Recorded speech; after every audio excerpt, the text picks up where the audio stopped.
All right, Cory, we're going. How are you? Good, man. How you doing? I'm all right. Thanks for coming in. Yeah, man. No problem. You're a badass motherfucker, man. When I wake up first thing in the morning, I'll see you upload into your story at like 5 a.m.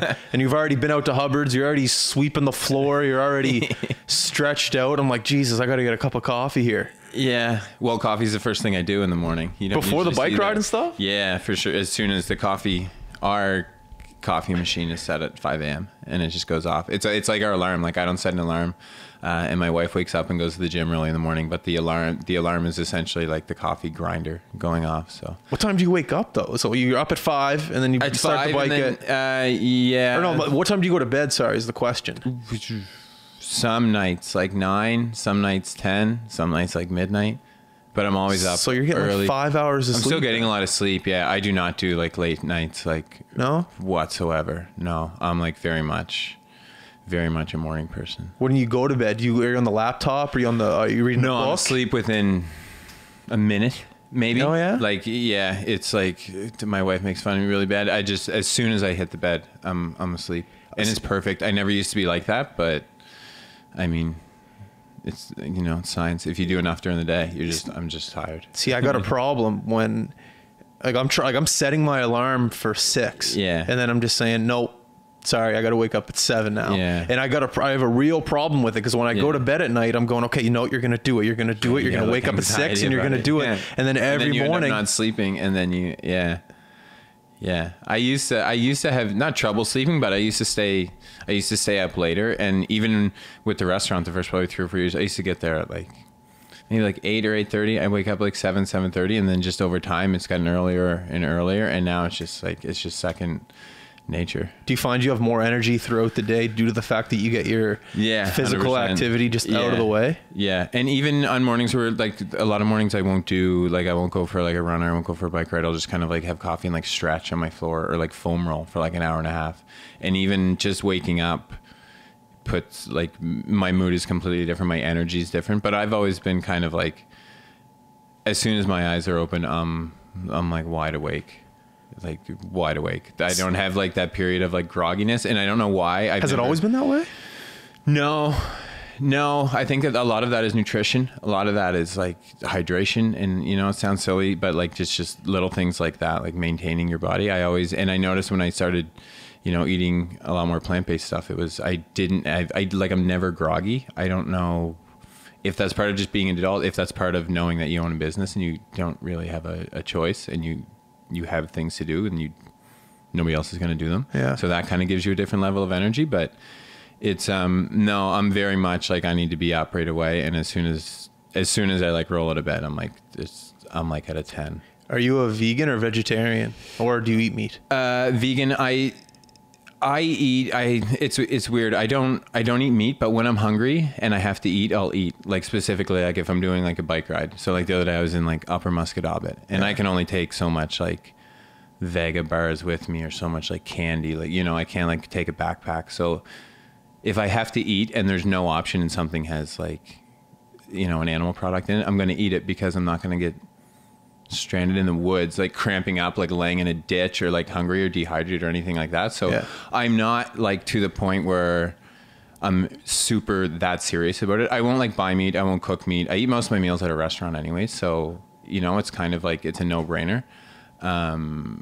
But I also don't like to go to other restaurants and then like ask them to make something. Like, I think that's kind of it's a douche move. It's a dick move. Yeah. It's a really dick move. Go somewhere where you're going to be able to get something if you're that serious about eating that way, or just order something and suck it up. Yeah. Unless you're allergic to it, that's fine. I get it. But like, I'm not going out and be like, oh, could you leave out this and maybe put in that? Like, it would like somebody punch me in the face. There's a lot of that though, man. Oh, there's tons, man. It's sad. And I don't know like if my views changed on it, obviously owning a restaurant, but like, you in some places, like that's the last thing people want to hear is like, there's a menu for a reason, like if it's a very simple thing, like, oh, we don't want tomato, easy. But people go in and ask for, we don't get it a lot, but I know at like different restaurants, people go in and just kind of like make up a thing, like, and just assume it's there, know, and that it doesn't take any time. And it's, man, I feel bad when I see that happen, or when you're with a group and somebody does that and you're just like, motherfucker, and you just clear your head back. Like, oh, I'm not here. I have a theory on customer service jobs,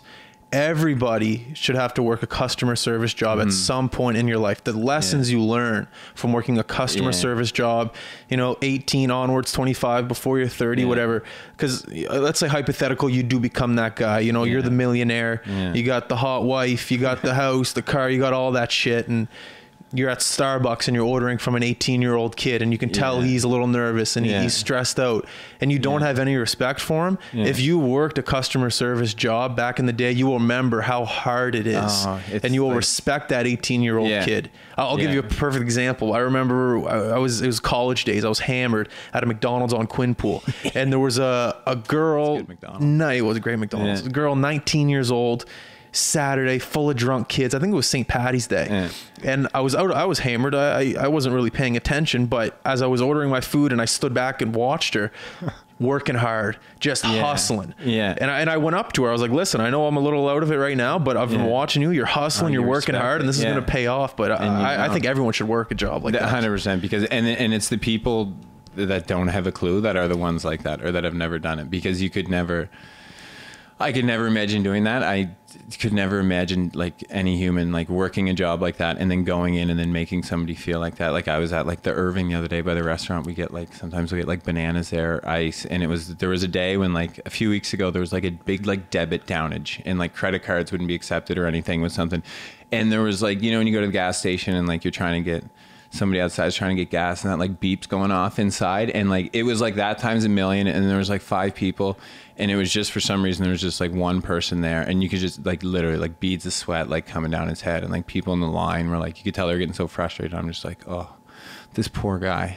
It's like the anxiety level, like he doesn't know, like this isn't his fault and all these people are going to blame it on him. And I just got up there and I was just like, man, I'm so sorry. Do you think that your calmness in situations like this, because I run a lot, I don't bike a lot. I want to get into biking, but I've noticed this summer I've ran a shit ton. I've enjoyed it. And I've noticed myself in situations that are, tight knit. Like I remember a guy was going through the bridge the other day, didn't have enough quarters. It was backed up like 8 cars. People are honking. I'm calm. I'm breathing. It's like, do you find that in yourself, especially being a business owner, and especially in a service industry? Do you find that kind of helps your psyche and 100%, stay calm? Yeah, I've always like I was talking about it to one of our servers the other day. I just jokingly say like mental strength all the time. Like there's always a bigger problem, and like that's a perfect example. Like you're gonna wait an extra like 2 minutes. Like who gives a shit?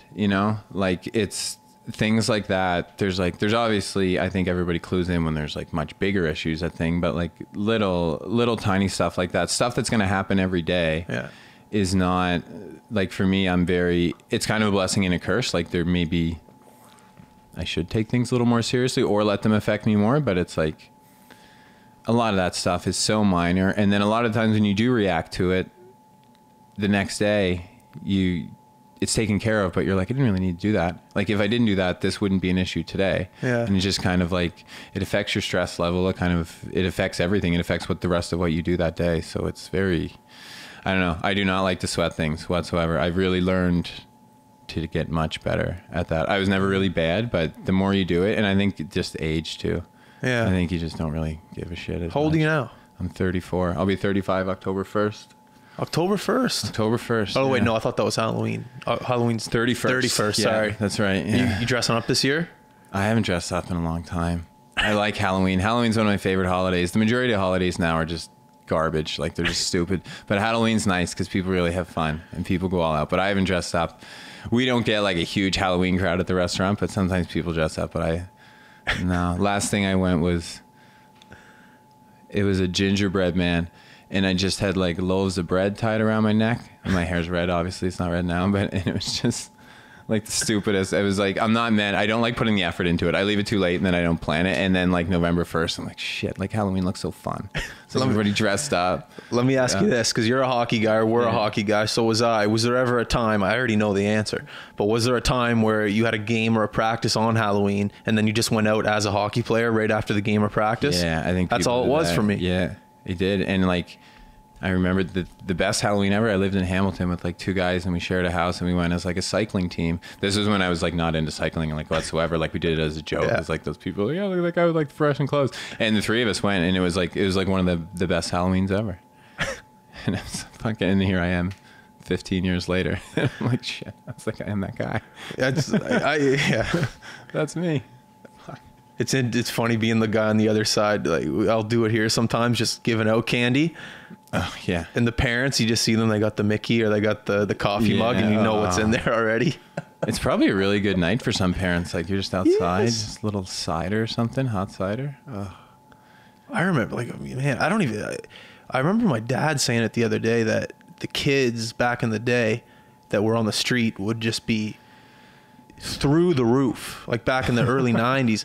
And now There's hardly anybody. you'll get maybe, 20 kids at your door. Yeah. But he said back then you'd have to spend a good $300 on candy because I you knew remember it was being a going to be kid in gone. the And now, streets, yeah, like in East Hanson, Lance, like in the subdivision, kind of like this, like the streets were just like packed. oh, It's like fires everywhere and like people screaming, and, like, fireworks going off. Yeah.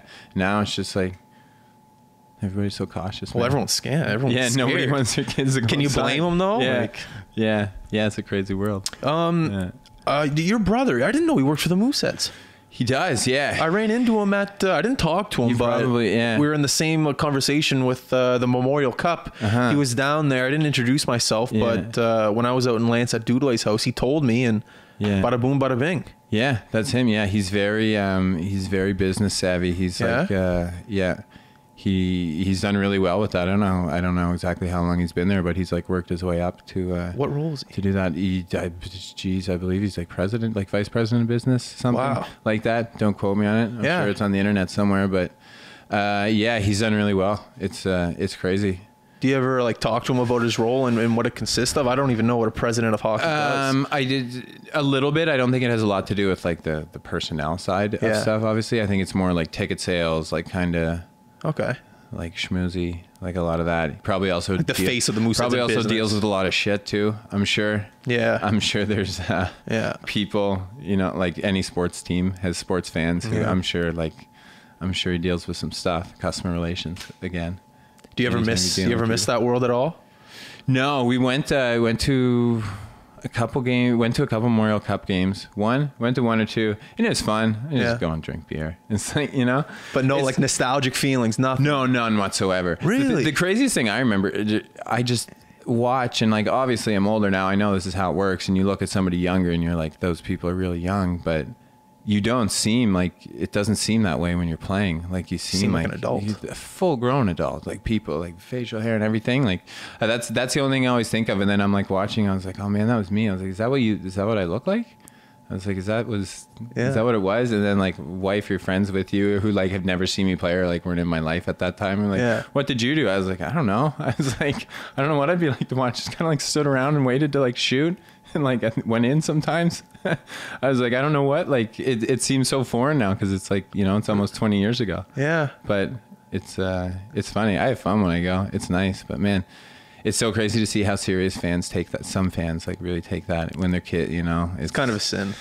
They have the right, obviously they can do it, but like I get a kick out of it. Like the people who stand up yelling, it's like, man. Were your parents ever like pressured parents, or did they? No, not at all. My dad was my coach for a really long time, like almost up until Bantam. Yeah. Not like a pressure coach whatsoever. Like was really good that way. Like made sure I worked hard and did what I was supposed to, but it wasn't one of those crazy dads. But no, my parents were never like that. That's a rare breed then. My parents were the same. They weren't very pushy at all. I played lacrosse in the summer. If I made a team, great. If I didn't, whatever. Yeah. It wasn't really, but I think that's what made me stick with hockey. Yeah. Is because no one was forcing me to play it. I see kids now that are forced to play it and they just don't. I guess I say because I'm not around rinks as much, but I know it's tough now. And then I see that a lot, and I talked about somebody the other week. It's like, and from the kids' point of view, like these kids are playing hockey all year round, and they're friends. Like if you see your friend going to play hockey, like you want to go play hockey with them too. And then the parents are like, son of a bitch, like this is like a year round thing now. And it's like not a cheap sport, like whatsoever. Like, no, I don't have kids. I haven't bought hockey gear in forever, but I know it's not a cheap sport to play. And it's like, it's a tough position for a parent to be in, like man. Not even, you didn't even mention time commitment. Yeah, time commitment. How, man? Like if you're to think about it right now, realistically, if you had a kid that played hockey, Could you support that right now with your schedule, with work? Not a chance. I just couldn't even have a kid. Like, you know, like me and my wife obviously have this conversation now. I'm like, I don't know. Obviously you do it, but like you sit back and you think about like how like schedule wise it would fit in, and you're like, Jesus, like how does it happen? And then you think like, when I was a kid, both my parents worked in the city, and often they'd be at work, they'd drive out, they'd pick me up, and like right away drive like right back in for like a game like Shabakto at like 7 o'clock or something, you know? So you just do it. It's self-sacrifice, right? Like if I had to do it, I wouldn't be going for like, you know, as many bike rides, or I'd be waking up at like 4 a.m. and like see how crazy you can really get if you really want to do stuff. But you have to make self-sacrifice. And I think at some point you either make that decision that you're going to do it. And then I don't think you ever really know until you have a kid and you can see that like kid's face. Yeah. Like when he wants to go to hockey, or like, why are my friends playing hockey in like the middle of June and I can't play? And like, I wouldn't want to be put in that position. And then to go to the rink and then yell at the kid because he's not very good. Like, that's so foreign to me. Like, you know, that's such a sin. Like, I never go to hockey rinks. Like my brother has a kid that plays, and he just plays for fun, and he knows it's just for fun, and he like has a great time. And my brother's like, super chill with it. What it should be. Yeah. Like you can't tell it. Like, I mean, until a kid's like, what, like 12, maybe you can be like, okay, he's good. Maybe we should start to take this a little more seriously. But until that age, it's just, you're just with your friends, like dicking around, you know? Yeah. It's a social thing, you know, which is what kids need. And then now a lot of kids don't get that. And it's an interesting perspective coming from you, from a guy that has gone all the way, you know, that has been through that road. Because if you have a kid that doesn't, you know, maybe he doesn't pan out, you can tell him, listen, hockey's great. It's a great life. Things can happen for you. But at the end of the day, life goes on past a certain age. Yeah, exactly. You know, and I think that parents that have kids that, when the parents weren't that good, I think that's when they try to live through the kid and go, I'll give you a perfect example. I'm not going to mention his name, but I have a friend that works at a bank, and he has a coworker who played pro in Europe for like 15 years, and he has a kid and he's not that good. And he's just like, you know, it's fine. I like going to the rink, talking to the parents, and watching my kid play, you know, Adam House. It's fine. But I think that's because he's lived it. He's done it. He's seen it, and he doesn't need to do it again with his kid. He's fine with it. You don't want to live through it all again. It's probably even more stressful to do that and like put all the pressure on yourself, put all the pressure on your kid. Like you don't need that. Let the kids, like, just let them have fun. Like they'll decide if it's something they want to do, like very easily, you know. Nobody's going to just do something they don't like unless they have that crazy parent who's like forcing them to do it. And that's just, you know, you hope that doesn't happen, but I think it does. So. I remember I was trying out for, we're going to talk about your restaurant here in a bit. I like talking young hockey stories. Yeah. So I remember I was, it was Bantam AAA tryouts, and I got cut to AA. It was like one of the last cuts. And I go into the room, the coaches are like, all right, listen, Justin, like, we like what you did, but, you know, we just don't think you cut it, you know, for this team. We just don't think you're ready yet. And at the time, I'm a little upset. I'm like, all right, man, like, no worries. That's cool. And he goes, do us a favor when you go out, because all the kids are lined up ready to go into the room to get cut or make it. Stupidest thing ever. But he goes, by the way, when you leave, can you just tell everyone that you made the team, so it's easier on us, so we can just be a little bit more happier. And I remember there was the first time in my life where I kind of grew some balls and stood up to an adult. And you always remember that moment when you just, you know, you make that stern, like, no, I'm not going to do that. That's not right. Yeah. And I remember I did that, and I left, and kids were asking, did you make it? Did you make it? I'm like, fuck yeah. He said I'm first line center. So that's what I left. And all the kids, like, they're just like, yeah, but Belanger's on the team. He made it. And I just remember that. That's just one story. Like, the amount of fucking these coaches come in just hungover, sunglasses on. All right, guys, here's what we're fucking doing. Like, what do you know about hockey, buddy? Anyways, I'm not going to shit on the system, but there's a lot of great hockey minds here in Nova Scotia, but there's definitely a lot that are fucking cheeseburger like Eddie. Right? It's like, you know. And it's in any sport. Like, it would be like that. And like, it's, it sucks. Hopefully there's not too much of it, but I mean, like, it's whatever. Yeah, you know. All right, man. It out. Restaurant, EnVie. We talked about it the first time you were on the podcast, but that was back in Christmas. It was Christmas, wasn't it? I was watching it the other day. I was like, what the fuck did we talk about? So I don't ask any other questions. They're similar questions. Yeah. How do you come up with it? How do you start it? How do you start a restaurant business? How do you... I saw a stat the other day, 1 in 5 businesses succeed, so 4 fail. And it seems like your business is flourishing, and especially in a restaurant business, that's, from what I hear, is the hardest business to make happen. So, you know, what's the secret, man? How are you doing it?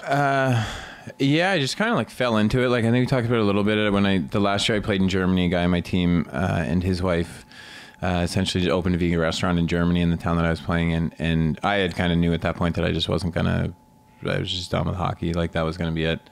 And my partner at the time, we just decided we were going to do this. So we kind of did it together, started it 2013. And then it's always been a challenge. It's definitely not like, it's not you do not get rich from it whatsoever. You have to, I mean, it's a lot of hard work, which is why I like it. Like it's a lot of like, I think it's probably more, I don't cook. Like I was like, but like I have nothing to do with the food. Like we've always been really lucky to have good people in charge of like the food side of it. But for me, it's like the physical, like the everything, which I think is maybe, I wouldn't say we're flourishing. We're, you know, you could call us successful. Like, I mean, a lot of restaurants don't make it, whatever, like you said, like 4 or 5 years, and we've been open almost 6 years now. So yeah, it's a long time, but I think, you know, in our case, like where we're a little bit more specialized, our staff, to me, employees and staffing is the most important thing, but it's also, as any restaurant, it's always the hardest thing. And we've always, I think for the most part, been really lucky.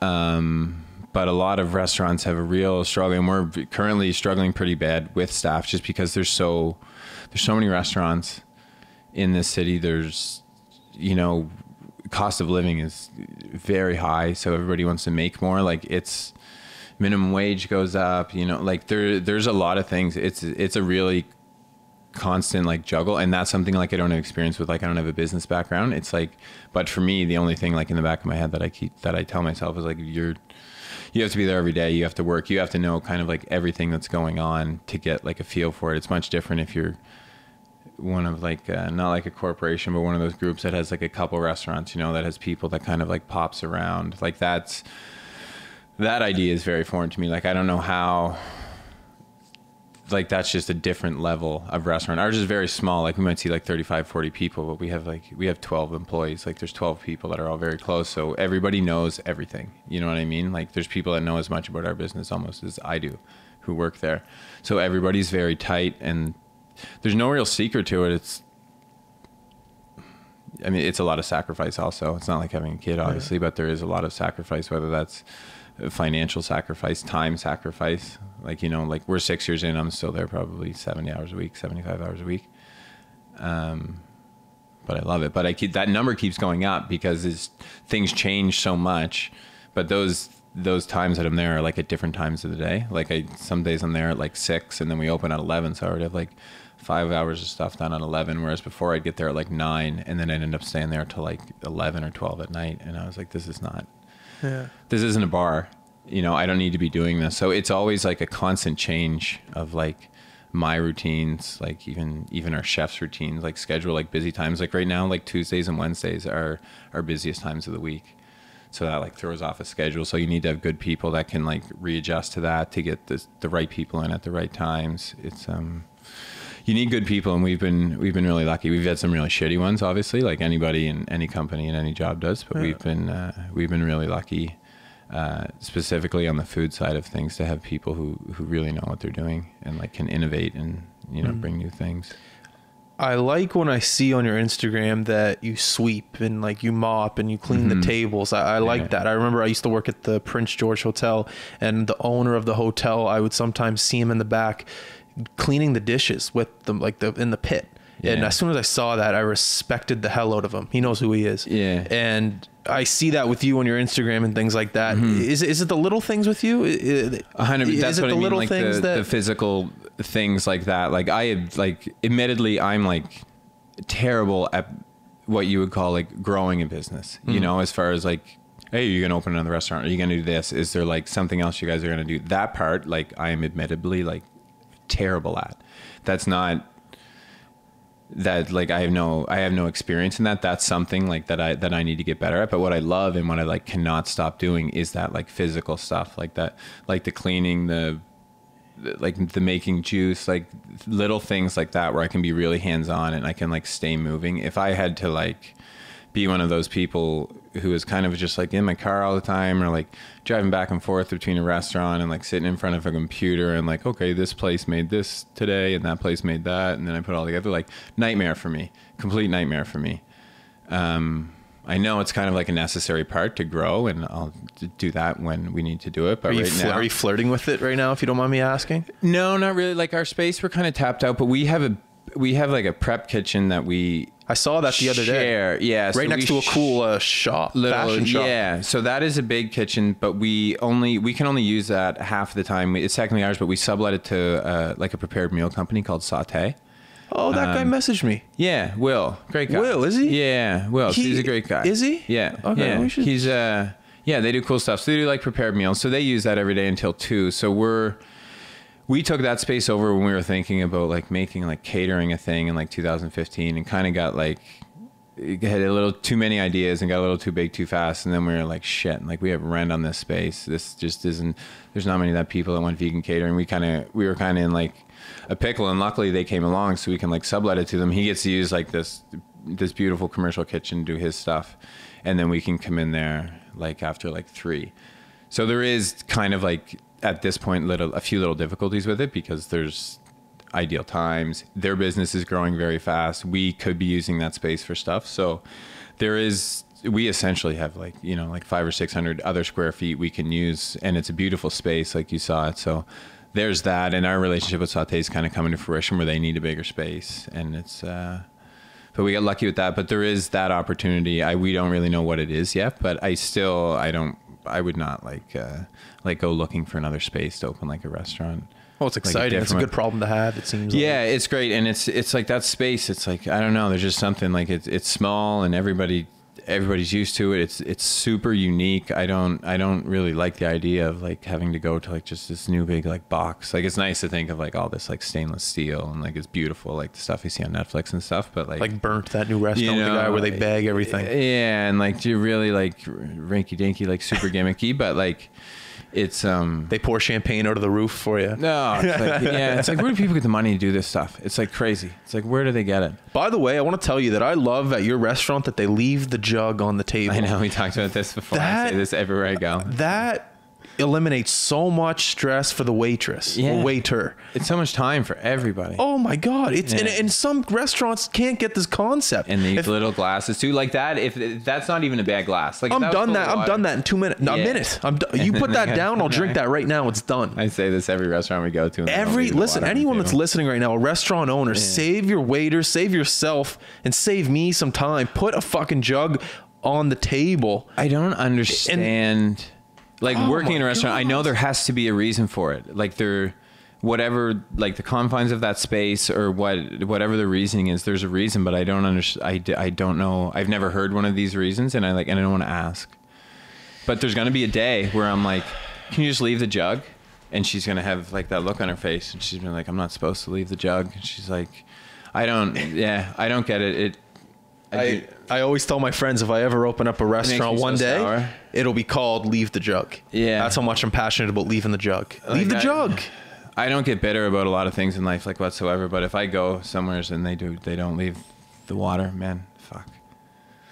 I do get bitter, but I hold it in a bit, and then I do an exercise. It's just like pushing the water glass to like the edge of the table to like hope she sees. But then that's you just trying not to be a dick because you don't want to say anything. But it's also those places where the service is usually, you can't get her to fill up that glass of water because the service, just for whatever reason, is just slow. It's like they don't notice it. Like I'm stupid like this, but like every time I walk into like our dining room, if I'm serving, it's like I look at like every table, specifically like for their water. If it's like it's empty, you just grab it. You don't have to stand there and be like, how is everything? Oh yeah, sure, I'll get you some more water. No, I just grab the fucking water bottle and walk and go get another water bottle and come back and just put it on the table and just leave them alone. Like, eat your food. It's not that hard to like just put water. It's crazy. And it makes such a difference. That bothers you so much. Oh, leave the jug. Yeah. All right, let's get to our 3 on-point questions of the show. Who has been, your biggest role model of your career thus far? My career thus far, hockey-wise or business-wise? Let's go both. Either or. What do you think has a bigger impact? The answer would probably, like we touched on earlier, but probably I realize it now. probably more than even Buddha when I was like 20 or 25, but it would be like my father. Yeah. Like specifically when we talk about like waking up early, like he's like 4:30, 4:45 every morning since I can remember. Like he's had the same job, like every morning since I've been, Jesus, I don't know, 3. Yeah. And still does it. And it's like, Still. So you think he's had like, an impact on both hockey and business? Yes, and like just like a mental mindset of like I'm very much like this, like the mindset of like this is what you have to do. This is your job. You're getting up. You're going to do it because that's what you have to do. And it took especially when I was playing hockey, it took me a really long time to kind of like understand that. Yeah. And now when I think about it and like having this business or even what other job it would be, it's like this is your life. Like you need to work. If you don't like it, don't do it. But like currently I love it. And I think he loves, what he does. Obviously he does it for so long, but you just wake up early and you do it. And now I see like that rubbing off on me. So what do you think the biggest impact that he's had on you is? It would be work ethic. I would, is what you call it, but not going about it in a way where it's like, you really need to show other people like you're the hardest working guy in the room. You need to go to, but it's like, no, you just kind of get up, you go do it. You don't complain. You know, I think that's also a big thing. It's like, just accept what life gives you and just, handle it and move on. So then as a business owner, how does mentorship fit into your business with your employees, for example? Do you see it happening naturally where they, look to you as a leader and want to mentor you? Or do you have like a mentorship, that's almost set in place for someone in order to move up? Yeah, I think especially with ours, like a small business, it's a lot of like lead by example. It's a lot of everybody's so tight knit. There's, like we have our head chef who obviously everybody looks up to, and, she would be the mentor for that kind of, for the kitchen side of things where, she's just very professional. She's always the first one there. It's a very much lead by example type thing. She's very respectful, very courteous, like a great communicator, holds people accountable. And that's like what, as a business owner, that's what I want to see in somebody who, the most important part of our business is the food, obviously. So it's nice to know that there's somebody there that everybody below her can kind of look up to, and she's setting that example. And then that person for front of house is myself, really. And I'm very big on lead by example. It's like, you're the first one there. Even if it's not yours, you work hard.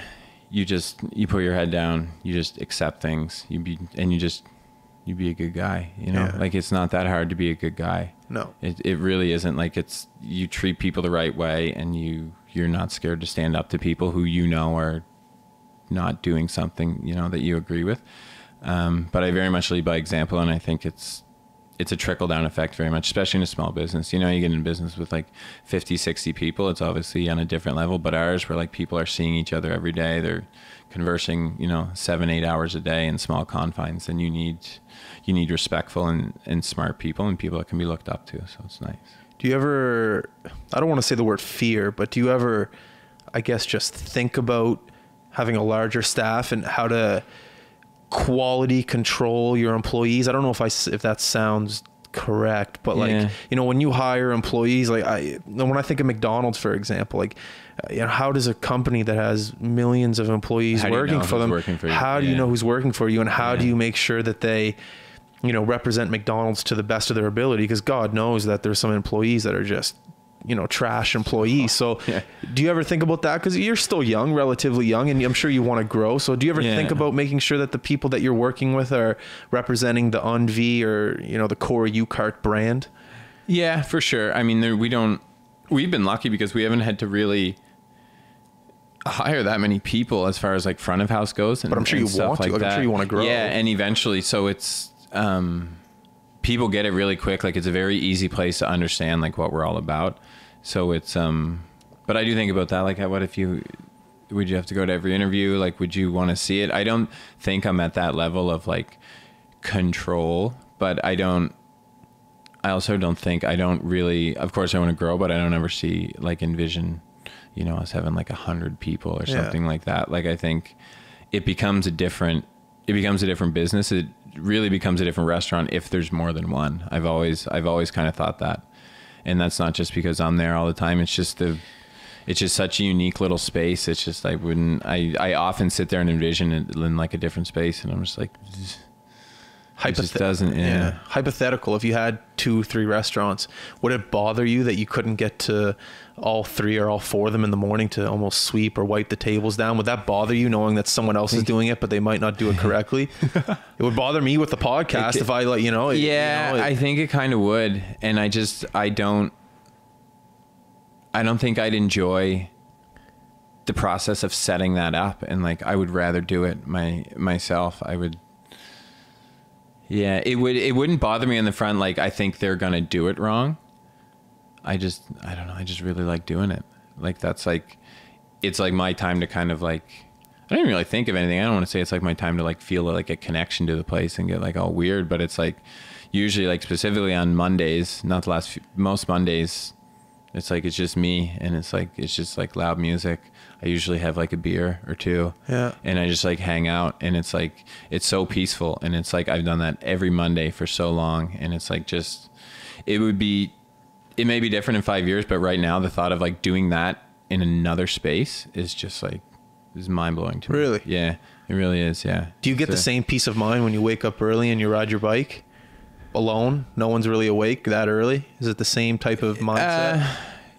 Yeah, kind of. I'm a little more relaxed, I think I would say, when I'm exercising, if that makes any kind of sense. When I'm at work, I'm very like, I'm hyper. Yeah. Like to a point where it's probably like annoying for some people that I work with. And it's like, I can be very like, kind of like, cause there's so much to do, and I can get very like, I can jump around a lot between a lot of different things. So working very hyper, but when either like, if I go for a run or if I'm biking, that's just like, I'm just very chill. That's like kind of not my time to relax. That's like a different way to kind of like mentally challenge myself. Instead of thinking all day, it's like, okay, the business, what am I going to do? Like, what does this have to be like? Where does this got to go? Yeah. Who do I owe money to? Who owes us money? What do I got to Who fix? owes us money? You know, that would be like, my top. That would be my first thing. Who owes us really money? Anybody owes us money. It's like everybody pays when they eat. But no, it's completely 2 different mindsets. Yeah. Yeah. So I want to talk about the word entrepreneurship. I think it's chucked out there too easily. I think it's an easy scapegoat for someone that. Yeah. I honestly think it's an easy scapegoat for someone that doesn't want to put the work in, because it's easy to show. Don't get me wrong, an entrepreneur is one of the hardest things to do. I'm living proof of that now. Yeah. But I just feel that there's people out there that are saying they're an entrepreneur by putting a logo on a t-shirt. I don't want to offend anybody, because there's tons of people out there that are doing it, but it's just, it's out there everywhere you look. If you think about a 9-to-5 job, someone that does something at 6 o'clock till they go to bed and they're starting a business, like, you know, get your hustle on, do that. But I want to talk about an entrepreneur and being in the thick of things and going through adversity when things aren't going your way, because these past 2 years, you know, I'm learning that, and I'm suffering, but I'm loving every minute of it. And then we get rewards when, you know, we get to go to Vancouver for the NHL draft, and it's worth it. It's worth it. So you know, being in business, how long did you say? 6 years? Yeah. I want you to talk about the struggle and the sacrifice that you have to make in order to make a business go, because I just don't think people are understanding what an entrepreneur, you know, what it means to be an entrepreneur, and what the sacrifice you have to make in order to really call yourself that. And a lot of people do, and it doesn't take much, you know. It's such a vague term, right? It's like you could buy a folding table at Canadian Tire and go to a flea market and sell some stuff, and you're an entrepreneur. You like put it on your Instagram, you know. Put it on your Instagram. But that's like a different. Man. There's a lot. Like it's time. You have to really be okay with not. I have a very, very, very small group of friends, like like 3 or 4, not because like I don't want to, or I don't necessarily like have time. That's just who I am. But if you think you're going to like start a business and be like going out all the time and like having these friends and like going out at night, like that, to me, that's not like an entrepreneur or like starting a business. Like I get people all the time like, oh, we should go out for coffee. I'm thinking of this thing. And I'm just like, fuck off. I don't want to go out for coffee and talk to you for an hour and a half about something that you're thinking about doing. And I get these like all the time, and I don't even answer them anymore. Like, I don't know if people would listen to this that have tried this with me, but like, they're like, oh, I was thinking about going out, maybe running something by you and getting a coffee. You're done. You're done. Just like delete. I'm at the, like, you know where to find me. Come, like, talk to me if you want to.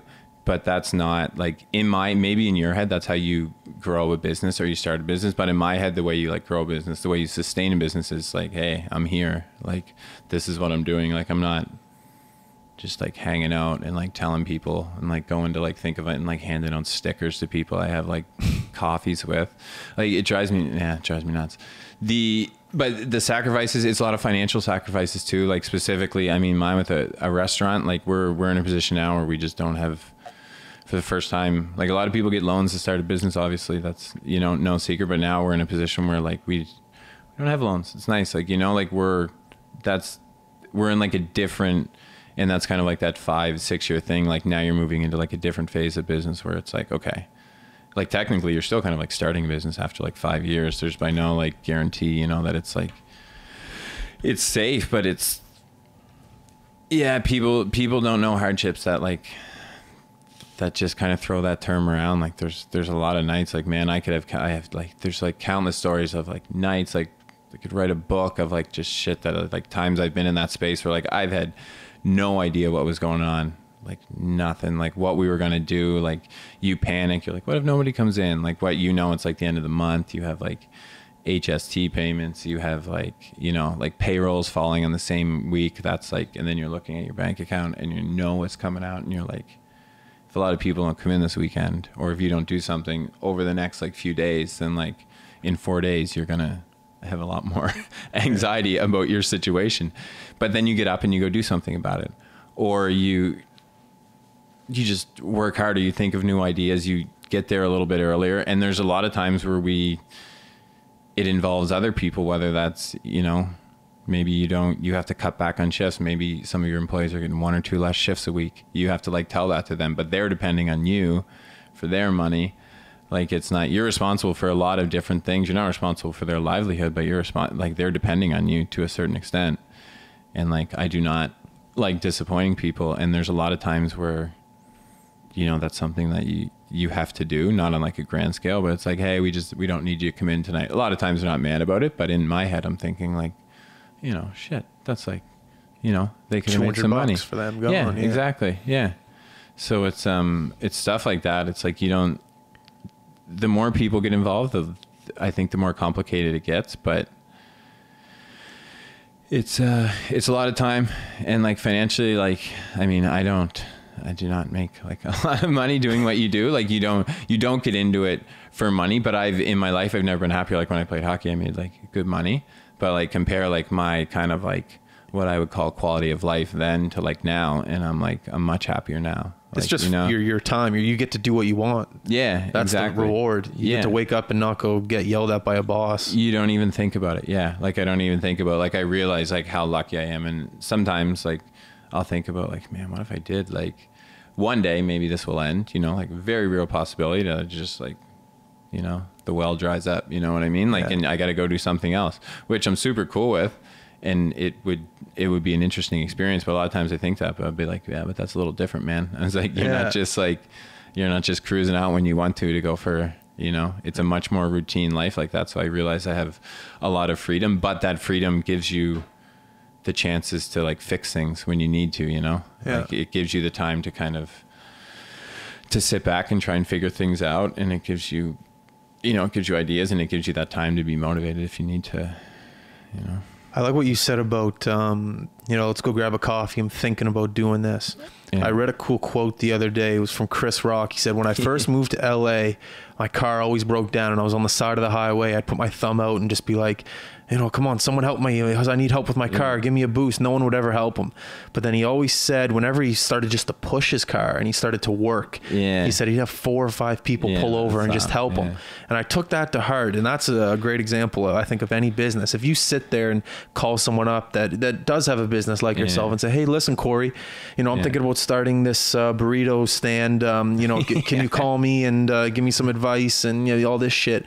You're thinking, listen, man, I'm trying to start a fucking burrito shop too. Yeah. Well, I can't sit down. I got to do my own thing. But if you start your own burrito shop and you start doing these things and you show Cory, look, here's how much I made last month. Here's the recipe I'm using. Cory might sit down and grab a coffee with you and be like, yeah, that's great. Okay, here's what we're going to do. Now we can, if you just sit there and go, I'm thinking about starting a podcast. No, I'm thinking about, no one's going to give you the time of day. And if a person that does give you the time of day, that's not the person you want to be talking to. Yeah. I remember I went in to go see you the other day to try out your juice because you said you got a new juice. Yeah. What was that, a juice thing? We just got, our old juicer broke, which is... Whatever, that's not the point. Yeah, now we got a new one. It's better now. Is it good? The juice was really good, by the way. Yeah, it's nice. That's not a free plug. It actually was good. And I asked the lady, I was like, hey, is Cory here? Like, I'd like to talk to him to say what's up. And she's like, yeah, like, I'll go back. Let me see if he's there. And you weren't there. You were gone somewhere. And I was like, that's a fucking entrepreneur. He's gone. He's moving. He's on his bike. He'll be back. I was at the grocery store. Were you? There you go. Perfect. She came in. She was like, Justin came in. I was like, motherfucker. You know, like that's the shit I'm talking about. You're moving. You're not sitting down. You're gone. That's what the lady said. Like, he's only here for like 10 minutes at a time. Yeah, they have no clue. Yeah, and I was don't like, even that's what I'm talking about. Or they know, like, people call, like, we get those, like, this is bad. I probably shouldn't even say, but we get those calls. We're like, hi, I'm looking to speak to like the owner of the business, like blah, blah. Like people, it's like for a payment machine, like something that is not going to happen. I understand they're just like cold call salespeople. They have to do it. But now we just don't say like, just, oh, the owner's not here. Call back at like 4 p.m. Never there at 4 p.m. Never there at 4 p.m. Guy calls back, not there. He never calls back again. Like you get on the phone with those people and it's like, a lot of times I just hang up on them if I like answer and they'll call and it's like, God. Advice to those people that are trying to get a hold of Cory, because I'm the guy that tries to get a hold of people for advertising. Instagram. Yeah, sure. Honestly. Even if you show up, like I'm there, but we have that like space in the back and it's like, people are afraid of not afraid, but cautious of even phone calls or face to face. People love texting. If you're texting me about business, get away from me. You know, call me if you want to talk. I can't get give me a call. Yeah. And if I don't know you, email me. And then if you get an answer, that's cool. If I know you, call me. Be consistent though. Yeah. You know, don't whenever we talk to artists or entertainers to come on the podcast, big ones, it takes 3 or 4. Yeah. Hey man, do you mind if? Yeah. And at the end of the day, they're not gonna be upset with the hustle, because that's hustle. If you got to text someone 4 or 5 times, you're being a little bit of a prick, but you got to be consistent with what you want. Shit to do. Yeah. Yes. Exactly. Yeah. And they should want to. Yeah. It's Yeah, it's nice, man. Owning business is interesting. I don't know what I'd do if it's just so much random. Like the juice, like I love doing that more than anything, and I would love to like grow it like that, but like to get like a juice machine on that scale, it's like 20 grand. What? And that's petrifying. Yeah. How much is, if you don't mind me asking, how much is the one you have now? Oh, it's like $1,000. It takes a long time. Whoa. Me, yeah, it's like there's juicers out there that are 20 grand. Oh yeah, like it would look I'm thinking like it looks like a big robot, man. Like it's got like a big one of those espresso machines, like the even bigger than that. Think of like taking like a head of cabbage and putting it down a chute, and then it just crushes it and just crushes all the juice out of it. So it's like in a big laundry bag. So like those mass production juice places that you'd see like in New York, like these cold pressed juice places. So there's difference. Like before we did what it's like, we call it like fresh press, but it uses heat to juice. It's like a big machine uses a blade. It essentially like cuts it up and juices it. Whereas it's called masticating is what we do now, where it has like gears almost, and it just crushes everything. So it doesn't use heat, so it lasts a lot longer, and you're not killing any like nutrients or enzymes from it.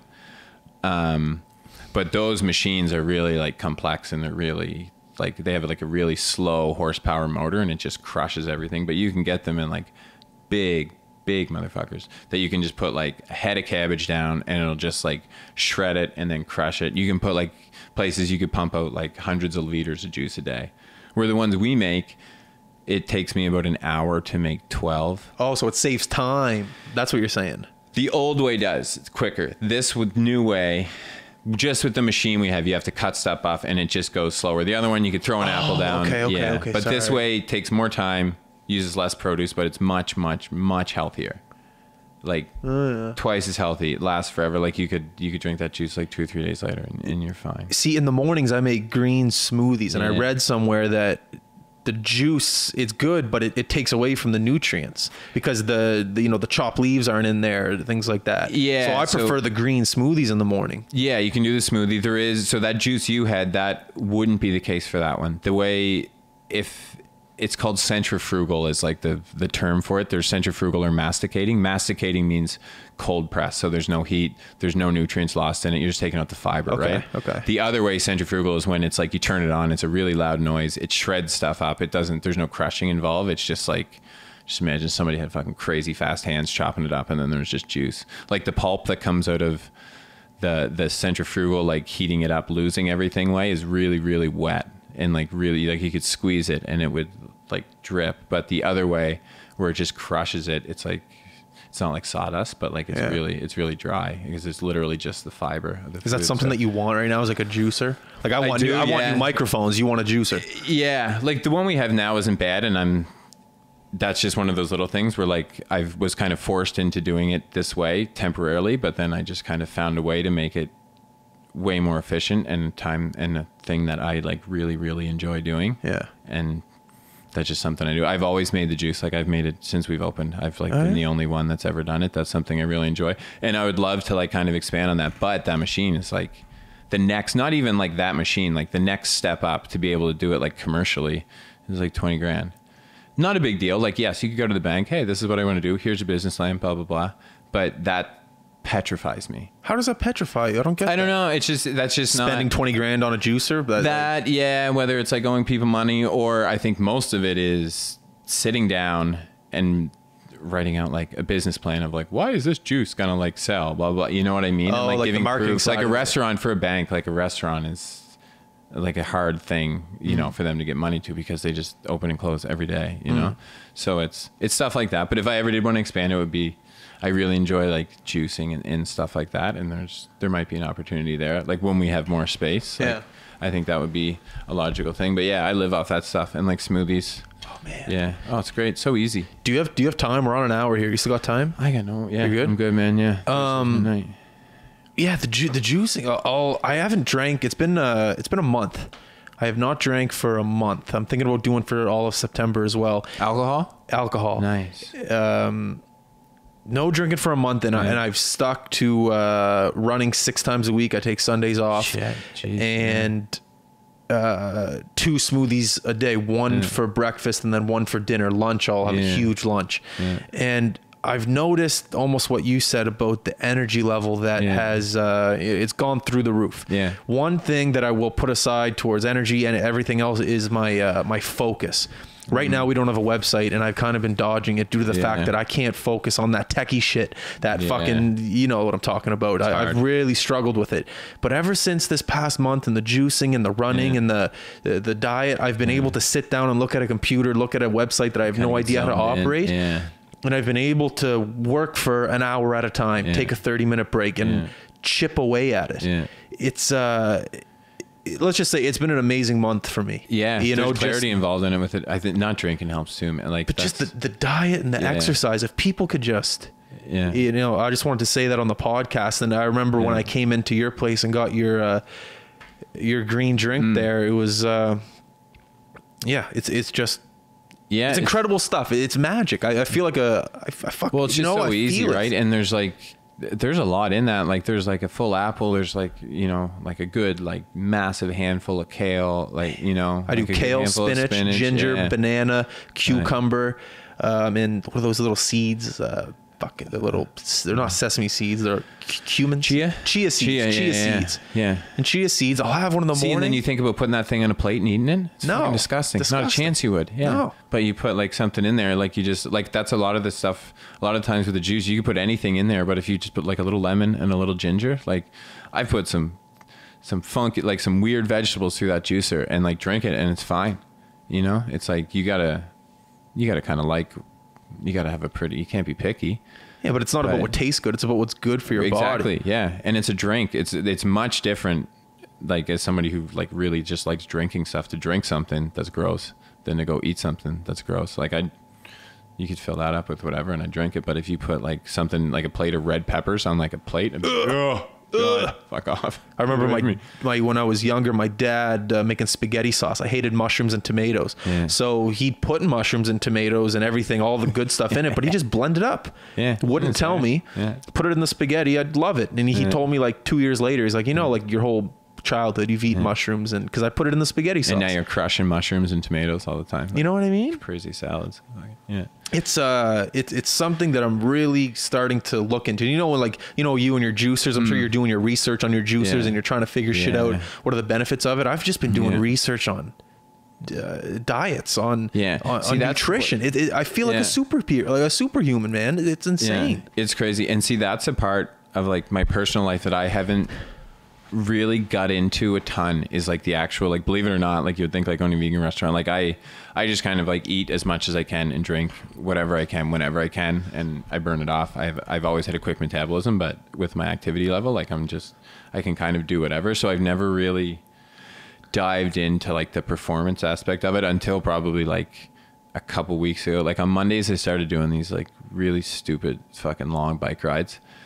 I saw one that was ridiculous. I thought you were joking. Like I think it was like 4 hours. It was out to Kentville, or I did. Where was like it? Like a month ago. Like I kind of like made a promise to myself. I was like, I was getting bored with like my Mondays. Not like anything that had to do with the restaurant, but like I'd always just go for a bike ride. I'd go to like Lawrencetown, or I'd go somewhere, and then just randomly one Monday, my wife had to go to Fox Harbor, which is like Wallace, like. I know. I saw it on the maps. So it's like 180 kilometers away. So she has to go to Fox Harbor to like scout it for like a company retreat. She works for like a private equity firm. So she had to go, and it was on a Monday. I was like, I'm just going to go with you. And then when you go to look at the resort and do the tour or whatever, I'm just going to take my bike out of the trunk and just bike home. And I didn't even really think about it. And I was like, the longest ride I'd ever done was like, I did like a ride for cancer last year for like 130 kilometers. But you're like stopping all the time. Like it's not, the physical part of it isn't, it's the mental part of it that's a lot harder. But I just went and I was like, I'm just going to take my bike and I'm just going to go. And that was the first really long one I did. And I had like such a good time. But by the time I got home, I was just like, I was cramping up really bad. And I was okay, like I really enjoyed that, but I didn't prepare my body the right way. But I had never done it, so I didn't really know. So then like the next 2 Mondays, I like drove down to the valley and I did like a 100-kilometer loop. I went down to La Haven. And then last Monday, my wife has friends who have a cottage in Pictou, like on the Northumberland Strait. Oh, my girlfriend has one out there. Yeah, we're in Pictou. Yeah, Stellarton, I think, area. Yeah, like I think we were in like Chance Harbor, close to like Melmerby Beach. It's on like the Northumberland Strait. Dude, yes, okay, keep going. Yeah, beautiful up there. Unreal. I'm like, I never really go. I'm not like a cottage kind of like woodsy person. But again, I was like, so we'll go up Sunday. It was like Labor Day and the restaurant was closed Sunday night. So I took Sunday morning off and we went up. And then I was like, I'll just take my bike and bike back Monday. But Monday was like a really windy day.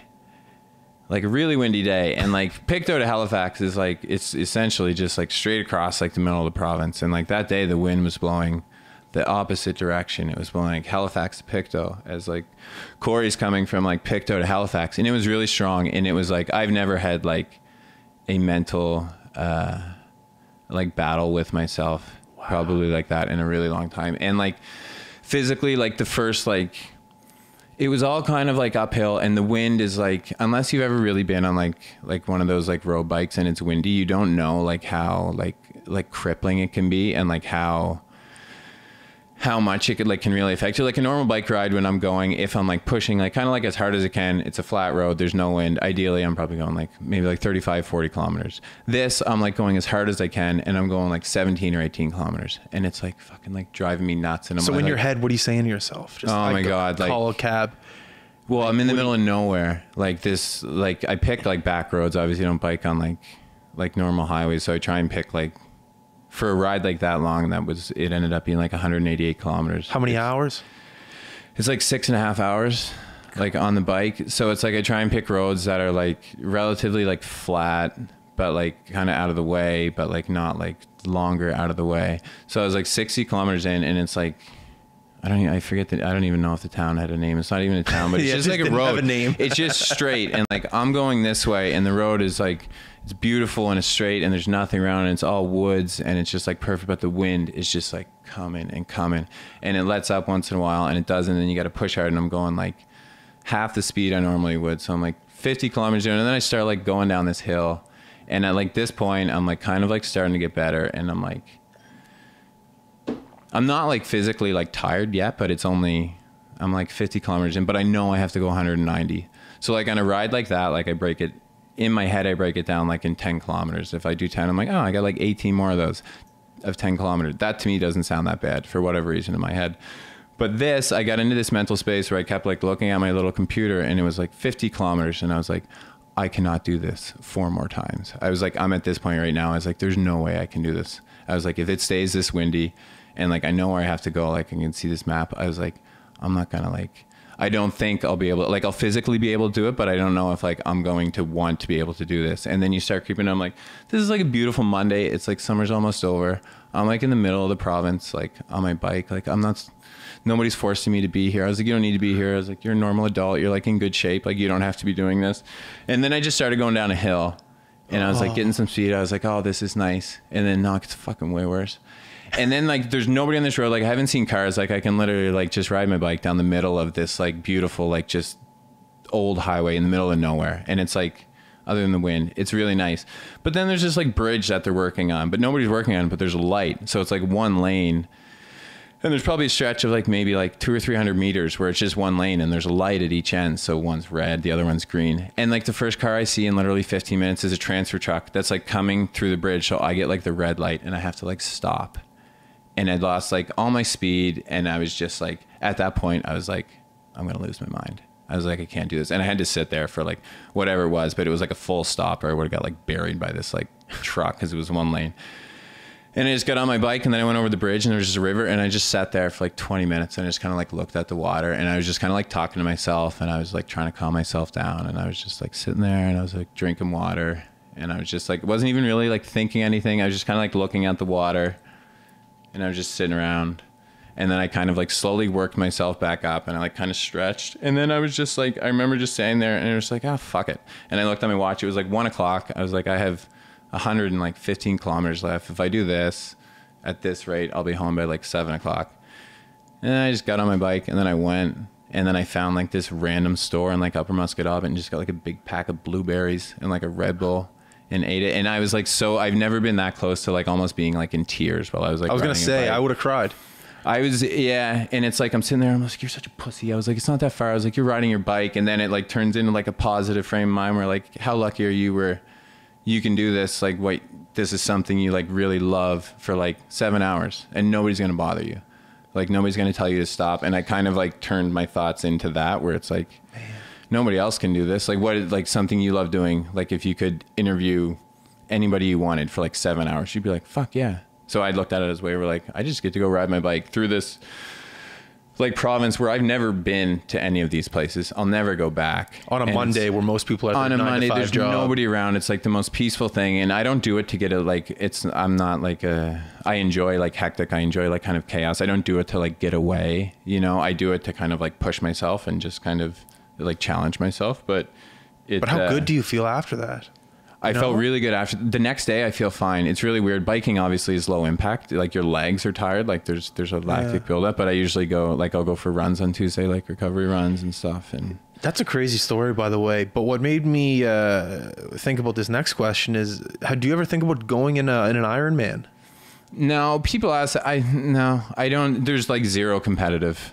So it's like, almost like you're in a competition with yourself. 100%. Yes. You don't want to do anything against anyone else. You're in a competition with yourself. When you're on this road, you're in your own mind. Completely, yeah. I've always really enjoyed like being alone. Yeah. Like I've always kind of, like I said, like I have a small group of friends. Like I like just, I don't know. I just like being alone. I'm weird like that. I enjoy it, but it's nothing wrong with that. But I don't have like a competitive. No, I have noticed like over the last maybe like couple months, I've really started to like incorporate, like I do a lot of biking, but I also do a lot of running too. I haven't like swam, but I don't like competitive wise. I would be more like make my own one. I'd be like, okay, it's Monday. I'm going to go bike 50 and see how fast I can run 20. And then like 2 Mondays, try and do the same thing and do it again. I would do that way before I like entered a competition. That's how I feel about those Coast Awards. Everyone's like, make sure you submit for the Coast Award and all that shit. I'm just like, I'm not doing a podcast to promote the Coast so they can determine whether or not I have the best podcast in the city.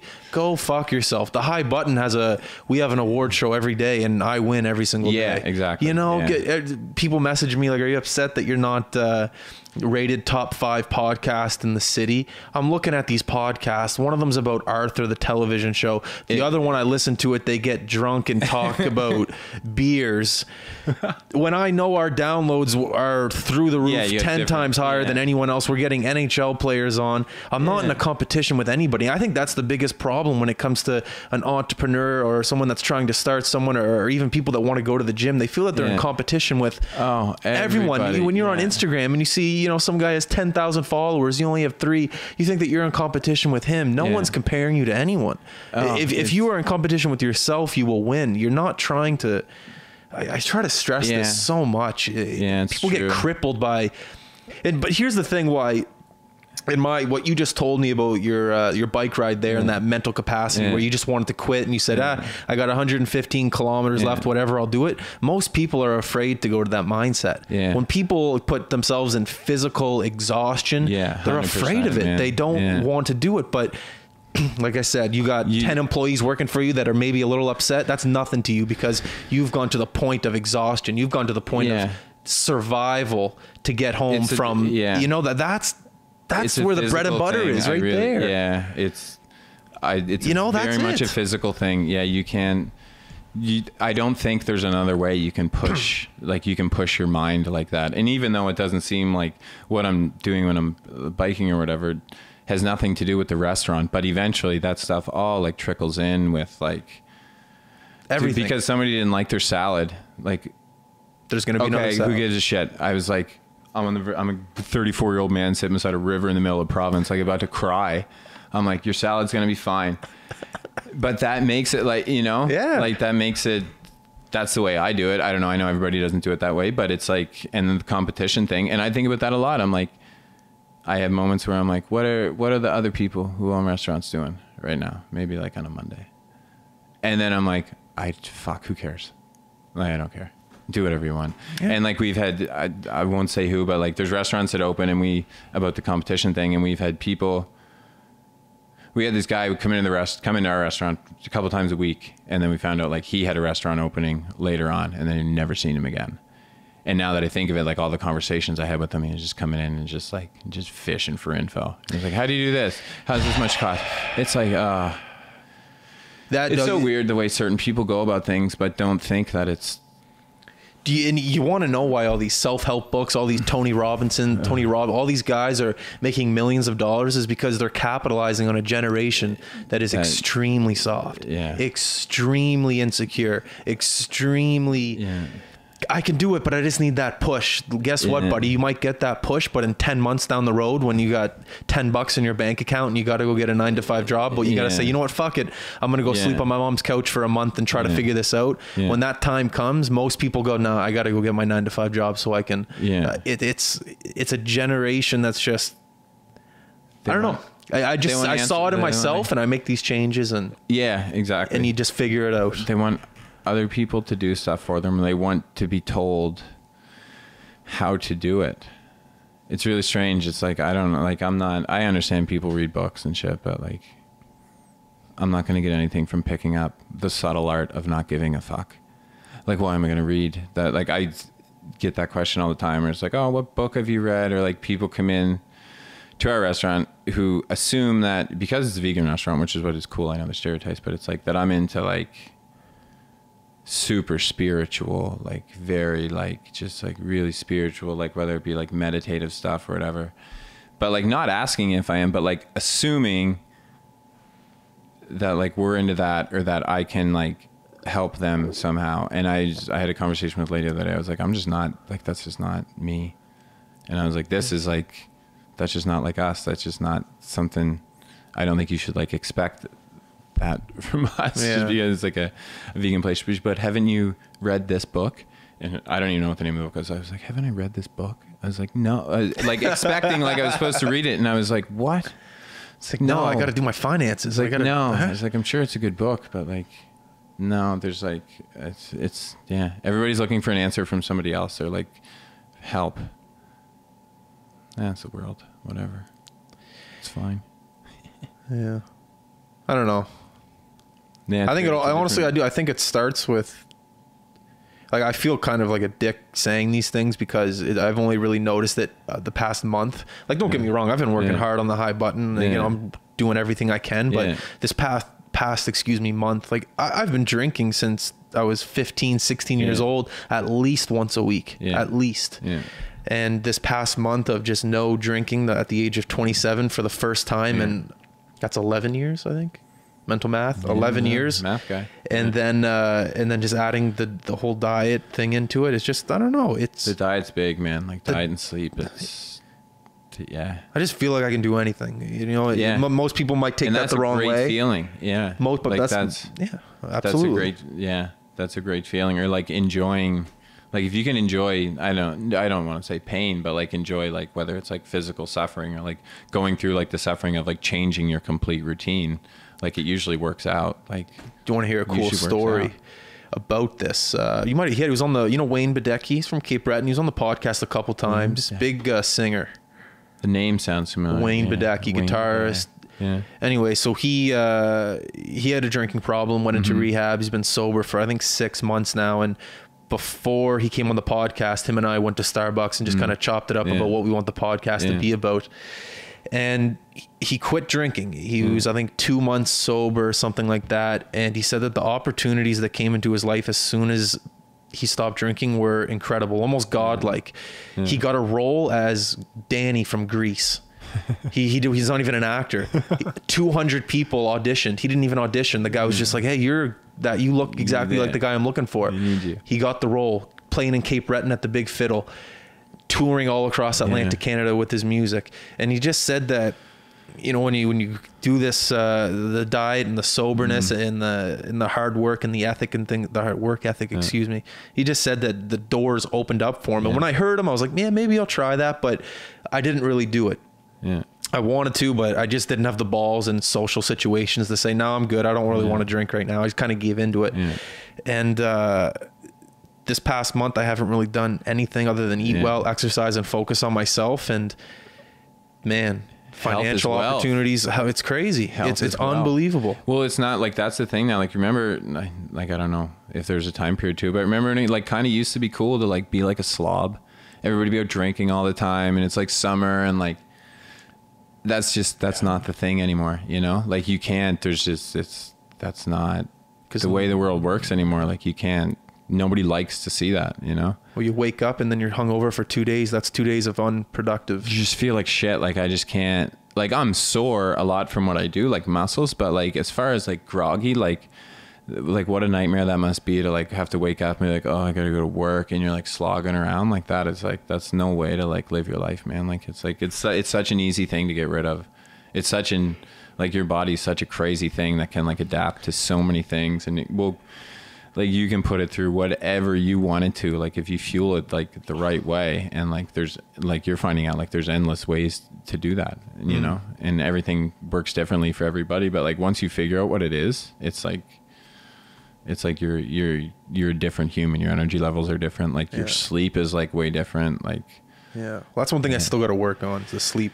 It's my laptop. I go in my bed and then I go on the laptop. That's my problem. Yeah. I actually just started like leaving my laptop like at the restaurant, which I've never done. I did for probably last year. Like, we have a home computer, but yeah, you can't. It's tough. Well, like 5 years in. I'm like, man, I'll leave it here now. I'll find some time in the morning. But yeah, man, health is wealth. It's, you know, and like, you're seeing like so many now, like the successful people like in the world are all, you know, you're not seeing like just people who don't take that stuff seriously, you know? That is an interesting thing. If you look at successful people in the world, most of them look the same, you know, like millionaires, or I guess success is different to other people, you know, money and things like that. But, you know, fit, well-spoken, take in care shape, of themselves, eat well, you feel good. Yeah. Like, you know, you look good. How long have you known the whole health is wealth secret? For a bit, like, definitely not, even when the restaurant was open first, like, I was not like, I wouldn't call myself like a healthy individual. Probably the first 2 or 3 years we did it. Like, I would drink, like, I would drink a lot. Like, I really like old fashions. And that would be at that time where I was working, it was still new. So I'd work pretty much just all day, all night, like until we closed. Like, I'd have like little breaks and I could take them, but I'd be there till like 9 or 9:30. And then I'd go to a bar and just have like 3 or 4 old fashions. I'd go home and be in bed by like 12:30. I'd wake up at like 7. And now I look back on that now and I was like, what the fuck was I doing? I was like, that was so stupid. And that was around the time where I was like, I'm going to get a bike and like see where this goes. But specifically the last like year, I've really started to find like a different level. I was like, as far as for a few years, I just kind of like biked and that was kind of my thing. And like anybody can like ride a bike. Like it seems a little like ludicrous, the idea of like going some of those distance, but I mean, you're just riding it, like it's not, you know, it's not physically, it's not like a crazy thing. Like people do much harder stuff every day, but you incorporate like different things in it, like whether it's like workouts or running, and then you start to feel your body like become like more aligned. You know, I sleep way better. I'm never really groggy. My energy is like, if anything, it's like too high. My wife wants to kill me sometimes, like in the morning. And I try not to be like, I try to be like calm in the morning, but like on those mornings when I'm calm, like I feel like it takes me a while to get like to where I need to be by the time like we're open or like everybody's going. So like as soon as I wake up at 6, I'm like, I'm making fun of her or I'm saying something or like I'm putting on like loud music. Like it can be a lot. I think drives her a little bit nuts sometimes, but you do she what you a fit gotta nut do. too? She does. She started going to the gym. She works downtown. So she goes to like the Good Life downtown, but she's out of the door at 6 every morning. Oh yeah. And she goes down and then she does like the whole shower at the gym thing and then goes to work. Oh yeah. Which is. You ever try that, the Spinco there? I did. I went to a few classes when they opened. How's that? It's a good sweat, man. Is like it? it's a good sweat. Yeah. I want to try it out. I don't know It's what really it good is. sweat. Yeah. It's like. It's like a disco kind of. It's kind of like a dance party, but you're on a bike. Yeah, see, I don't like that. I don't. You'd try it out. Yeah, it's a really good sweat. Like if you're looking for a good sweat, there's my friend Connie who owns like Rio and studios and stuff. They have like a little boxing gym in Dartmouth, which is kind of like I've done them. It's kind of like the same thing. Like it's like lights are dark and it's like flashing. There's like loud music, but you're going through like reps and like a punching bag, and that's a really good sweat. That I kind of enjoyed a little bit more because it's not that I'm an aggressive guy, but. Coming from like a cyclist, like to go get on that bike, it's like a different thing, you know, you're like moving all around, but it's a really good sweat if you're like looking to shed some water weight. You ever get in a fight in hockey? No. Never been in a fight? No, I never did. Not like to like square up. Isn't that pathetic? Do you regret it a little bit? You kind of wish you got in a fight. Now, yeah, only when people ask me at the time, I was like, fuck, I don't want to fight. No way. I was like, I don't know how to fight. Like hitting boxing bags now. Like, fuck, I was like, thank God I didn't fight. You ever been in a fight in real life? No. You've never been in a fight? I am not a confrontational person. Wow. I should have been. I probably would have did much better. But no, I got jumped like a few times, but I never really. You got jumped a few times? Yeah. How did that go? Talk about the most, like the worst jumping. Can you? Or is it still ongoing? No, it was. I was playing in the East Coast League, and I was a little shit. Like I had a really good mouth, but I could never back it up, and I could admit that now. But I just never fought. I don't know. Like I scored, I did fine, but I could be a little mouthy. And I think where were we? It was in the East Coast League, in one of those places in like New York, like Elmira. And I think I was playing in Cincinnati, and I thought I scored. I know I scored. It hit like the back bar. And they didn't call it a goal. Scorer's reaction. But I know it went in. But then like 2 or 3 shifts later, I did score. But I was a fucking shithead. And I like, to the goal judge, was like, oh, was that one in?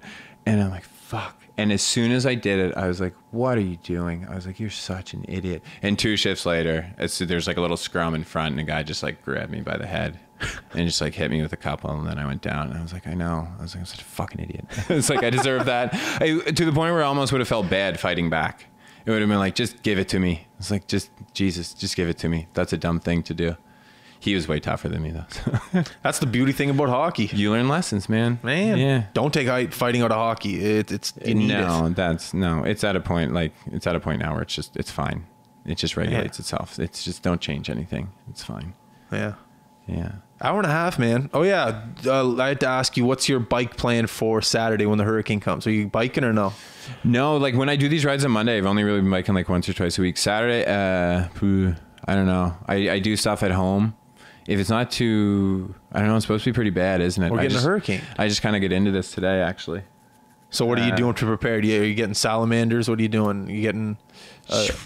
I don't know. The biggest worry would be like stuff on her patio at the restaurant. My house is fine. Like, wife has already got like groceries. She's like 15 out of 10 prepared.